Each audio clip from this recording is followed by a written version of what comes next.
ሰላም አለይኩም ወራህመቱላሂ ወበረካቱ ያ ጀማዓ ትላንት ያጋጠመኝን አንድ ገጠመኝ ላካፍላችሁ።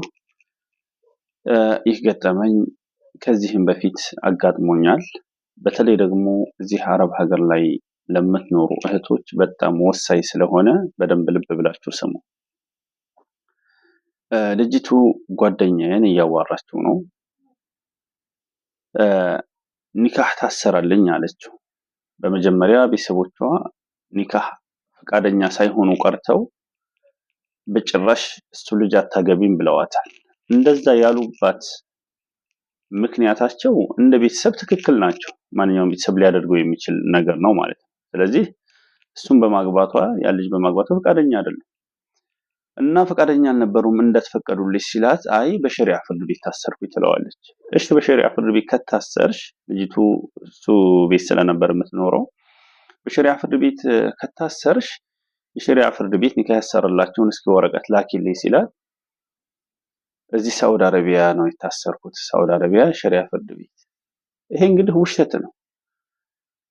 ሁለት ኢቃማ የሌላቸው ሰዎች የሳውዲ አረቢያ የሸሪዓ ፍርድ ቤት ኒካህ ማሰር አይደለም። ኢቃማ የሌላቸው ይቅርና ኢቃማ ያላቸውም ቢሆኑ እዚያው በሀገራቸው ይጨርሳሉ እንጂ የሳውዲ አረቢያ ሸሪዓ ፍርድ ቤት ለኢትዮጵያኖች ኒካህ አያስርም።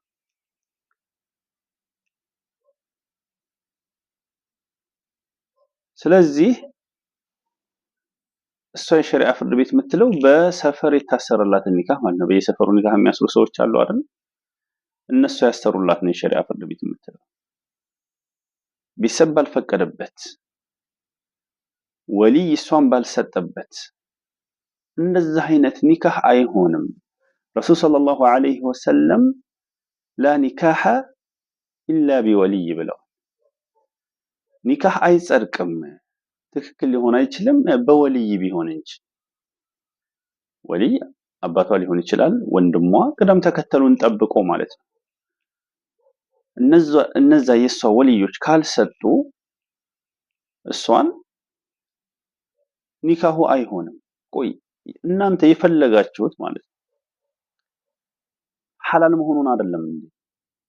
ወይስ በቃ ኒካሁ ይሁንም አይሁንም እናንተን አይመለከታችሁም? በቃ ስሙ ብቻ ኒካህ ይባል። ስሙን ነው እንጂ የፈለጋችሁት ሐላል መሆኑን አይደለም፣ በሐላል መብቃቃቱን አይደለም የፈለጋችሁት። ይሄ ነገር ከዚህም በፊት አጋጠመ።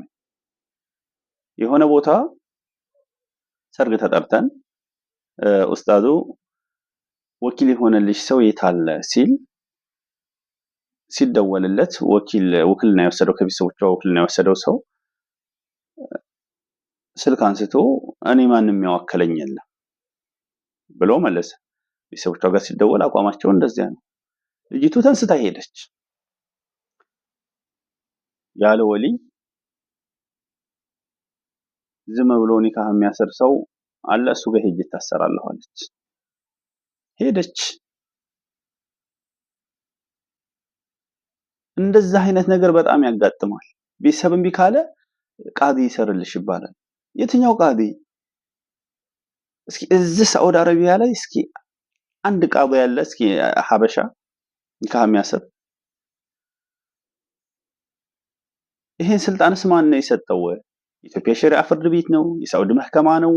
ማን ነው የሰጠው? የትኛው ቃዲ?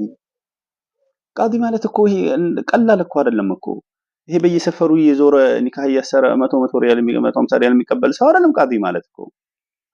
ዳኛ እንደማለት እኮ ነው። የትኛው ዳኛ? ስለዚህ በትዳር ማለት ነው በቃ ኒካህ ይታሰረላችሁ መስሏችሁ ማለት ነው በኒካህ አትቀልዱ። ሲቀጥል ቤተሰብ እምቢ ብሎት የታሰረ ኒካህ እንዴት ነው ማለት? እሺ በቃ እናንተ እንደምታስቡት ይሁን ጉዳዩና ሆነ እንበልሽ። ቤተሰቦችሽ አልፈቀዱም፣ እናት አባት እህት ወንድም አጠቃላይ ቤተሰቦችሽ አልፈቀዱም። እነዛን ለፍተው ያሳደጉሽን እናትሽን አባትሽ እዳቸውን አይተው ያሳደጉሽን ቤተሰብ አላቃችሁም የራሳችሁ ጉዳይ ብለሽ እንዴት ነው ትዳሩ የተስተካከለ የሚሆንልሽ? ነገ ከነገ ወዳ ብትበደይ ማን ነው ከጎንሽ ሊቆም የሚችል? እህቶች በስሜት አትነዱ። ትላንት ላገኘሽ ወንድ ገና ላላገባሽ ወንድ ቤተሰብ እንዴት ነው የሚካደው? አላቃችሁም እንዴት ይባላል? ምን አይነት አስተዳደግ ነው? ስለዚህ እዚህ ነገር ላይ በጣም ትኩረት አድርጉ። ባረከላሁ ፊኩም። ሰላም አለይኩም።